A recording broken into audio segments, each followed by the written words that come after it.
Welcome everyone, dear devotees. Welcome to our midweek sessions of Thursdays and Friday. We are divinely blessed to be able to be placed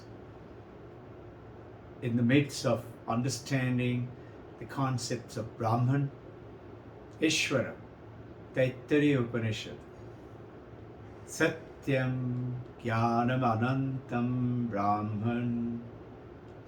Satyam Jnanam Anantam is Brahman. Brahman is Ishvara, is God. And that we have been blessed to take up the journey with the concepts of Vedanta and Upanishad. We must have done a lot of good work in our past for us to be able to understand a little bit and take up the journey and learn more with the blessings of our Guru and the Divine Mother. Let us start with our prayers. Om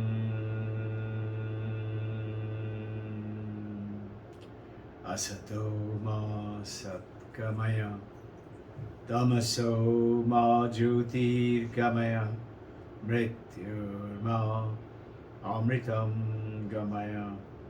Om Shanti Shanti Shanti. O Divine Mother, take us across, hold our hand, from unreal to real, from darkness of ignorance to light of wisdom, from death, which everybody fears, to immortality. Go beyond death. Welcome to the group. Today we shall deal about a little bit about the concepts of Vedanta, Brahman, practical methods of meditation, which actually means sadhana. You and I think sadhana is for what? Is to attain moksha, nirvana, become Buddha, Bodhisattva. This is what is our feeling. But the sadhana is primarily the meditation is, as the Vedanta goes ahead and tells, we will give you a new angle. We'll talk about some of the great masters, including, you've heard a lot about Ramana Maharshi, contemporary of Paramahansa Ramakrishna, some of his messages to us. One of the great monk tells us, what does this sadhana do? What does the meditation do? What is Vedanta is doing for us? And a beautiful statement. The monk says, Praptasya prapti, Nivrittasya nivritti. What we already have is Praptasya. We get that. What we already have, we're going to get that. And Nivrittasya nivritti, which we never had, is to remove that. What is that? To become aware of who we really are and to remove that ignorance of we are this mind, body, and the name and the form. So there is to be one monk who never is to kind of understand what Ramana Maharshi is to talk about. He was a great devotee of Ramana Maharshi. So one day he came and said, Sir, I don't understand all this Vedanta. I love my Vishnu. Can I continue to only love Vishnu and take his name and do my puja? Is it all right? Ramana Maharshi said, yes, it is all right. Really, it is all right. Oh, so nice. I thought I have to only attain through Vedanta. So, what will happen if I continue to pray and worship Vishnu? Will I see Vishnu after I leave my body, after I die? The Ramana Maharshi nodded his head. He used to speak very less. He said, I will. Oh, so nice. Will I meet him in heaven? Ramana Maharshi again shook his head, saying yes, nodded his head, said, I will meet him. Oh, so nice. Will he talk to me? Robbin Ghosh said, yes. He said, what will he say to me? Robbin Ghosh said, he will ask you, find out, who am I? Coming back to the same statement which Robbin Ghosh talks about the beginning of the Vedanta. The best teachings of Robbin Ghosh is always in silence. Many great masters taught. Shankaracharya used to teach in silence. So there's a beautiful in Dakshinamurti Shankaracharya saying a beautiful stotram, Gurustubanam Vyakhyanam Sishyastu Chinna Samashaye. Guru does not speak. Guru is silent. The disciples are sitting silent, but all their doubts are going away from the mind, just being through the silence. Ramana Maharshi used to follow this process quite a bit of doing this. And this core teachings of the Vedanta is to tell you and me, hey, you are Brahman. You don't have to meditate to become Brahman. You already are. That existent consciousness bliss, Sat Chit Ananda. You are. You say, I'm already Brahman. When am I Brahman? Is it when I attain Nirvana, Samadhi? Then I'll become Brahman? He said, no. You are Brahman. Wherever you are, whatever you are, forget about time and place, you are always Brahman. When it is not that you have to become Brahman, it is like the stake of the snake and the rope. The snake appears to be taking birth from the rope in the darkness of ignorance. There is only rope. The reality is the rope. But what does everybody see? Tentatively, because of the darkness and illusion and Maya appears to be a snake. And you throw a little light of knowledge, it comes back to you. So it is not true that when I attain Samadhi, I will become Brahman. You already are, and this is what the essence of the talk of today. Vedanta makes this bold claim. Even when we think we are this body and this mind and the name and the form and the function, you are none other than Brahman. The snake is none other than the rope. The waves and the ocean and the river and the pond is none other than the water and is the consciousness. This, there is no limitation, there is no place, time, placements. So, you will say, that's all right. I hear that quite often. But, sir, I don't feel it. I don't feel that I am really Brahman. I don't know it. If I don't know it, I don't feel like it, I don't understand it, I don't realize it, then it doesn't seem to be real to me. It just seems to be some intellectual talk. Isn't it what happens to you and me? We listen to it respectfully. It is like Paramahansa Ramakrishna. He is in Samadhi. And he is talking to the Divine Mother. Paramahansa Yogananda did quite a few times, same thing. Everybody is listening to it. But people who are witnessing it, they are not seeing. So it is difficult for them to understand and believe. They are respectful to Paramahansa Ramakrishna Thakur is passing through. So they keep coming again and again to experience that. That itself is a great scene to witness somebody in that. But problem is, I am not feeling it, I am not realizing it, and this is where the issue is coming. It may very well be that I am Brahman, but right now I don't feel it, I don't realize it, I don't act like one, behave like one, act with this mind and the body and the form. So the whole thing about essence of the sadhana, the practical methods of the meditation, today and Sunday we shall talk more in detail about to becoming aware through the sadhana, to become aware, to remove that ignorance of who we really are. According to Advaita Vedanta, it is only because of ignorance that we feel.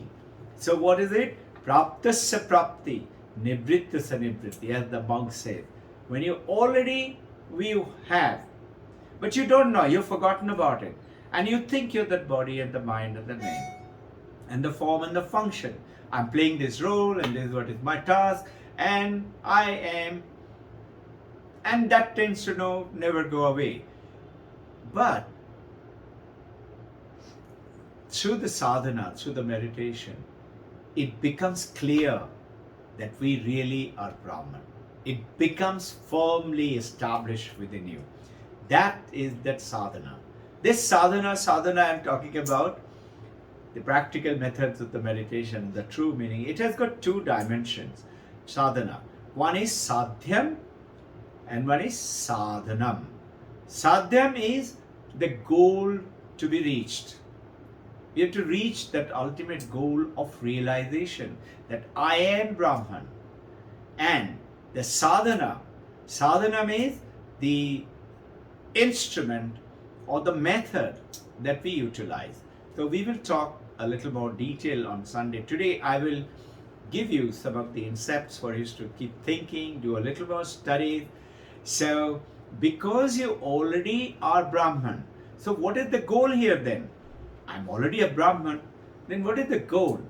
The goal is already attained. I am already a Brahman. What's the goal? You don't need a method to know the dispel the ignorance is the sadhana. Not become Brahman. I am already Brahman. Dispel that ignorance that it is snake through the light to know it's actually a rope. I am actually a Brahman. So this is ajnanam. We have to realize Purnamada Purnamidam Purnat Purnamudachyate Purnasya Purnamadaya Purnameva Vashishyate. I am Purnam. I come from Purnam. Purnam gives birth to Purnam, but Purnam remains Purnam without losing anything. And Purnam, when it is taken away from Purnam, Purnam alone remains. What a beautiful stotram. This is what is Shankaracharya is saying in another place, avidya kama karma. Ignorance, desire, and desire prompted action are the reasons for all this problem. A network of samsara is what? Avidya, ignorance, desires. What is the ignorance? I am this body and the name and the form. So the moment I say I am this body and the name, I am limited. The moment I say I am the wave, I am limited. I am this ornament, I am limited. But if I am say I am water, I am spread all over. I do not know. Why? Because I feel I am limited. And the moment I feel limited, I have desires. I need food, clothes, shelter, perfect relationship, more property, more money. I think if I have more money, I'll be complete. If I have perfect relationship, I will have money. But not doing this leads to that desire. From karma and desire comes from ignorance. I do not know that I am complete. And because I do not know I am complete, I want to be complete. And that's where comes the desire. And that want to be complete, I continue to stay limited and never attain. Because I'm operating from that and those money and relationship. Nobody has ever gone and attained that Purna status. So, understand where did that desire, karma come from? So ignorant. That is why we are doing these sessions of Vedanta, so that the knowingness and becomes the awareness. The snake will vanish with the knowledge of the light. The rope will come into visual. We realize we are the Brahman. Yes, we are performing through our role of the father, mother, husband, wife, children, professional, whatever role we have been placed. If I come to realize through my process of Vedanta, through sadhana, how do we do that? I will never make that mistake that I am not Brahman. I will continue to make higher and higher method to experience that my reality. That is the journey. So Ravana Maharshi, if he was asked, are you this body, however beautiful, handsome, ugly you may be, or Ravana Maharshi, he will not answer. He will just be silent. Meaning, I am not this. And you and I have desires, many desires, and many desires create many actions, and many actions have many karma phala, and good action give good result, good time. Bad karma, bad action gives a bad result. And this how we get caught in the samsara, in the action. Good action, punya. Bad action, papa. Good action gives you happiness, joy, prosperity. Bad action takes you to evil and suffering and sickness and disease and poverty. And this is where does it all come from now? Get back to the understanding. Purpose of the sadhana, purpose of the meditation is to remove that ignorance. And what is it? Not who am I? What am I? Who am I? You can say I'm an Indian, I'm an American, I'm a Chinese, or I'm a businessman, I'm a Republican, I'm a BJP, I'm a politician. You could say, who am I? But what am I? Then only you start to realize, what is that? Who's this? What is this? So the problem is ignorance. Solution is what? To start with. We will deal more little detail. We have a problem of ignorance now till now. So what is the solution? Solution is knowledge. And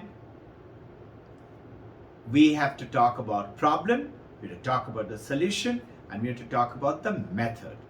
Now, question. Supposing I am ignorant about physics. What do? I worship the physics book and do agarbatti and chuna and dhuni and diya. No. I build knowledge through studying physics, through not just looking at the book and worshipping it, but I learn. Just learn physics. So what do? Knowledge comes in of physics and the ignorance is dispelled. So how do we get this knowledge of, which is what we're talking about, the methods of meditation, what we're talking about today's that sadhana.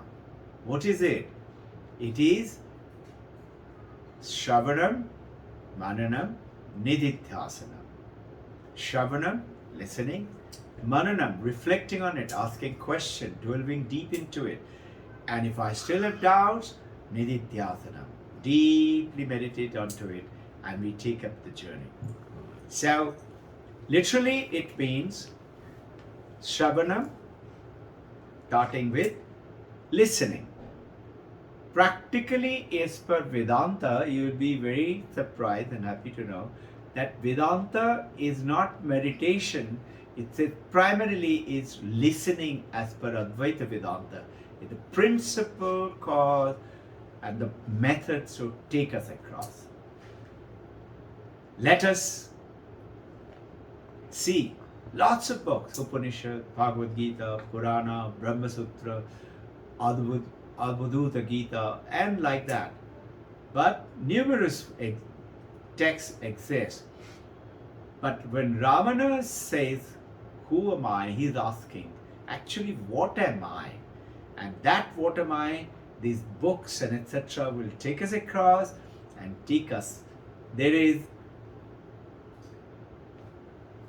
Ravana Maharshi is not asking, who am I, meaning asking you to answer that question. There's a beautiful story. In a Zen, they give you a simple called corner. Okay, the corner, it means that they give you a kind of a seat for you to meditate on hours and hours. As per Zen Buddhism, I'll give an example. What is the sound of one hand clapping? What is the sound of one hand clapping? And you're supposed to meditate on it. So now in the Zen monastery, lucky we all don't have it in our other monasteries, they have a long bamboo cane. So disciple has been given this. Meditate on it. When you find the answer, come and tell me. So disciple meditates hours and hours, and then he comes and finds, and he comes running. Sir, I found the answer. Guru hits him on the head with the cane. Go and meditate. He said, but you told me to find the answer. I found the answer, sir. Please listen. He hits him again. Go and meditate. Guru doesn't want to hear. Those students said, this is very funny. Sir, you wanted to know what have I found out and you're not listening to me.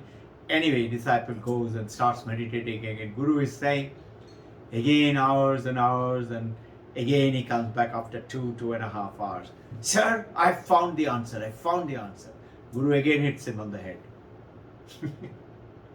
Funny, no? Actually, it happens in Zen monastery. Again, the disciple goes back, and now he's sitting for hours and hours, and now he comes with a face glowing with light, with a beautiful smile, and his eyes are calm, and he's silent. He comes and just does bowing down to his Guru. Guru now in Zen monastery. Now he gets up and bows down to that disciple and said, you have attained that bodhisattva. Understood. Beautiful story, no? Come, let's wait for the Sunday. We shall have a wonderful session. Let's become Purna through wisdom, through sadhana, through listening, through reflecting, asking questions. And the purpose of meditation is to remove that ignorance. Jai Guru.